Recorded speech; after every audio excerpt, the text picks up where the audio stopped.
Bienvenidos. Madrid Centro de Ocio les presenta el diorama de la batalla de Chancellorsville, organizado por Toy Market Dune Experience. Más de 6.000 figuras de Playmobil recrean una de las batallas más importantes de la Guerra Civil Americana, en el que es uno de los dioramas más grandes de España. Chancellorsville fue la batalla perfecta.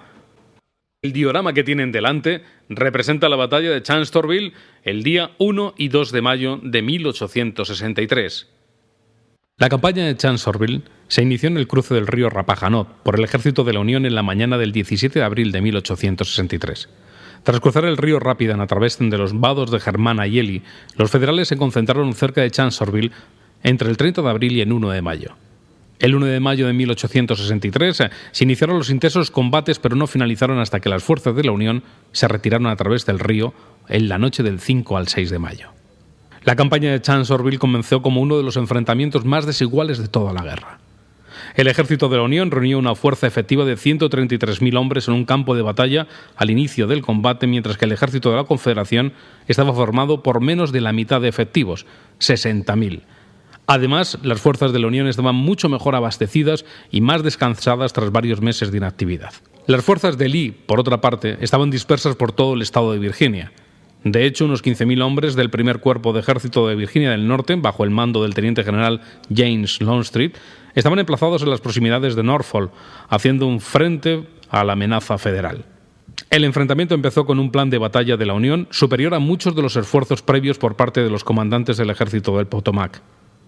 El ejército federal partió de sus cuarteles de invierno cerca de Fredericksburg, donde se enfrentó a Lee a lo largo de Rappahannock.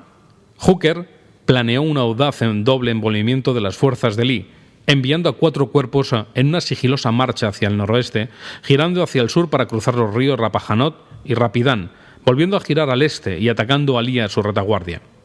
Los restantes cuerpos atacarían al frente de Lee a través de Fredericksburg. Mientras tanto, unos 7.500 efectivos de la caballería bajo el mando del general George Stockman estaban encargados de llevar a cabo una profunda incursión en las zonas de retaguardia confederada, destruyendo cruciales depósitos de suministros a lo largo del ferrocarril que iba desde la capital confederada Richmond a Fredericksburg, de forma que quedasen cortadas las líneas de comunicación y suministros de Lee. Este audaz y agresivo plan fue más tarde conocido como la incursión de Stoneman. El 27 y el 28 de abril, los 4 cuerpos de ejército del Potomac cruzaron los ríos Rappahannock y Rapidan por diversos lugares, la mayor parte en la confluencia de los 2 ríos y en la aldea de Chancellorsville, que era poco más que una gran mansión.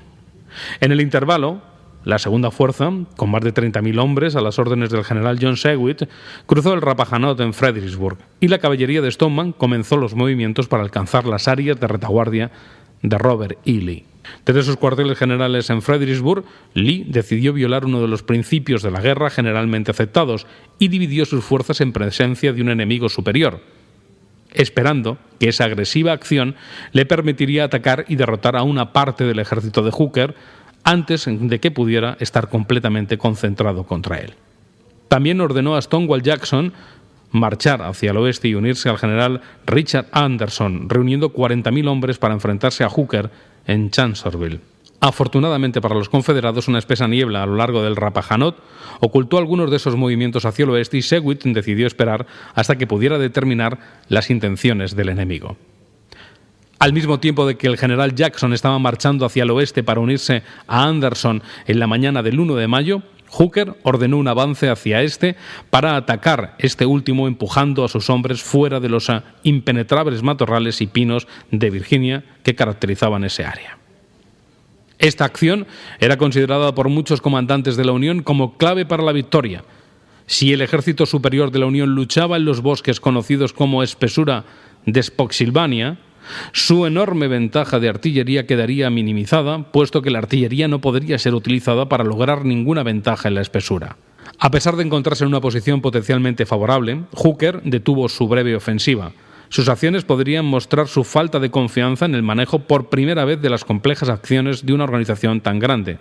Hooker había sido eficaz y agresivo como comandante de división, pero Hooker ya había decidido antes del comienzo de la campaña que combatiría en la batalla definitivamente, forzando a Lee, con su pequeño ejército, a atacar su ejército mucho mayor. En la primera batalla de Fredericksburg, el 13 de diciembre de 1862, el ejército de la Unión había tomado la ofensiva y se encontró con una sangrienta derrota. Hooker sabía que Lee no podía hacer frente a una derrota semejante y mantener un ejército eficaz en el campo. Por lo tanto, ordenó a sus hombres retirarse de nuevo detrás de la línea y tomar una posición defensiva alrededor de Chancellorsville, desafiando a Lee para atacarle o retirarse con fuerzas enemigas superiores a su espalda. Lee aceptó la táctica de Hooker y planteó un ataque para el 2 de mayo. La noche anterior, Lee y el teniente general Jackson idearon un arriesgado plan que dividiría a su vez al su ya dividido ejército. Jackson dirigiría a su segundo cuerpo, unos 28.000 hombres, para atacar el flanco derecho de la Unión. Lee, por su parte, se haría cargo personalmente del mando de los restantes 12.000 soldados, la otra mitad del primer cuerpo de Longstreet mandado directamente por Lee durante la batalla, y haciendo frente a la totalidad de la fuerza de 70.000 hombres de Hooker en Chancellorsville. Para que el plan funcionara deberían coincidir varias circunstancias. Primero, Jackson tenía que realizar una marcha de 19 kilómetros para alcanzar el flanco derecho de la Unión y hacerlo pasando desapercibido. En segundo lugar, Lee tenía que esperar a que Hooker permaneciera a la defensiva. Y en tercer lugar, Early tenía que mantener a Seward embotellado en Fredericksburg. Cuando Jackson lanzó su ataque, tuvo que confiar en que las fuerzas de la Unión no estuvieran preparadas. Todas estas situaciones se sucedieron una tras otra. A lo largo de Fredericksburg, Seward y Hooker fueron incapaces de comunicarse entre ellos debido a un fallo de las líneas telegráficas. Cuando Hooker, en las últimas horas de la tarde del 2 de mayo, dio finalmente la orden a Seward de atacar a Early, Seward no llevó a cabo la ofensiva porque creyó erróneamente que Early disponía de más hombres que de los que realmente tenía. Pero la causa principal que llevó al desastre inminente de la Unión fue la incompetencia del comandante del 11º Cuerpo de Ejército de la Unión, el general de división Oliver Howard. Howard, cuyos 11.000 hombres estaban apostados en el extremo derecho de la línea de la Unión, no tomó ninguna precaución para su defensa en el caso de un ataque sorpresa, porque Hooker le había ordenado hacerlo. El flanco derecho de la Unión no estaba protegido por ningún obstáculo natural y las únicas defensas contra un ataque por el flanco consistían en 2 cañones apuntando a la línea de defensa.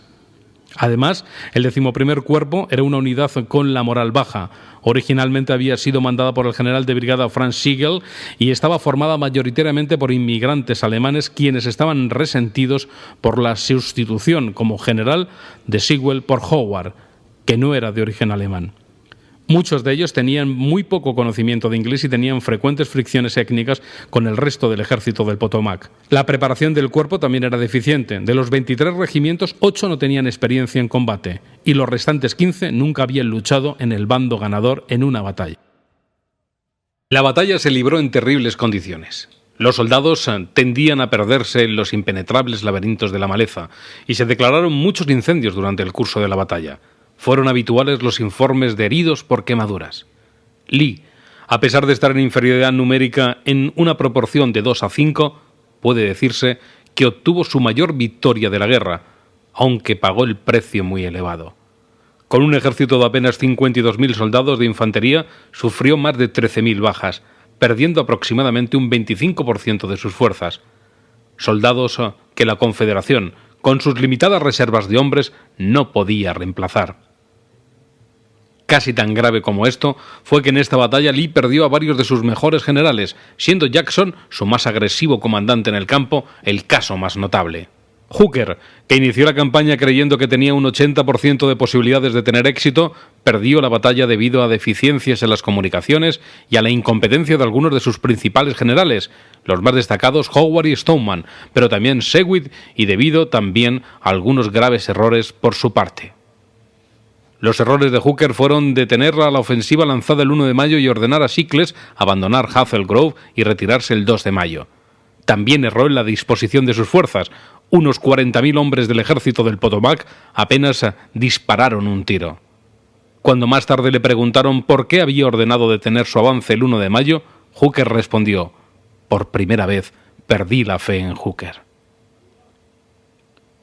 De los 90.000 soldados de la Unión que sufrieron lo peor del combate, algo más de 17.000 cayeron en la batalla, una proporción de bajas mucho menor que la de Lee, y esto sin tener en cuenta los 4.000 hombres del 11º Cuerpo que fueron capturados sin luchar durante el pánico inicial el 2 de mayo. La táctica de Hooker de forzar a Lee a atacarle era muy sólida en teoría, pero se mostró terriblemente defectuosa por la manera de cómo él y sus subordinados la pusieron en práctica.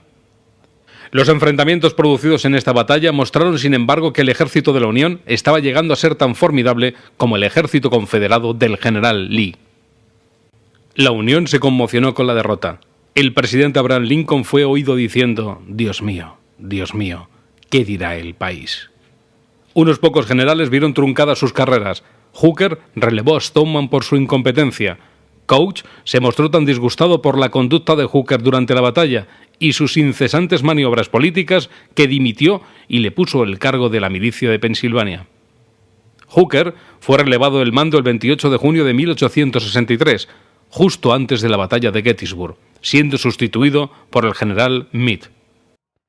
Durante su periodo, ayudó a preservar los Estados Unidos contra los secesionistas Estados Confederados de América en la Guerra Civil estadounidense. Introdujo medidas que dieron como resultado la abolición de la esclavitud, como la emisión de su proclamación de emancipación en 1863 y la promoción de la aprobación de la 13ª enmienda de la Constitución en 1865. Lincoln supervisó estrechamente el resultado de la Guerra Civil hasta que llegó a su fin, en particularmente la selección de los mejores generales, incluyendo a Ulysses S. Grant. Lincoln movilizó con éxito a la opinión pública a través de su retórica y su discurso.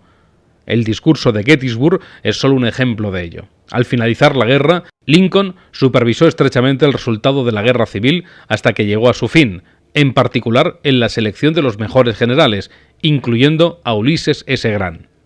Lincoln movilizó con éxito a la opinión pública a través de su retórica y discursos. Su discurso de Gettysburg es solo un ejemplo de ello.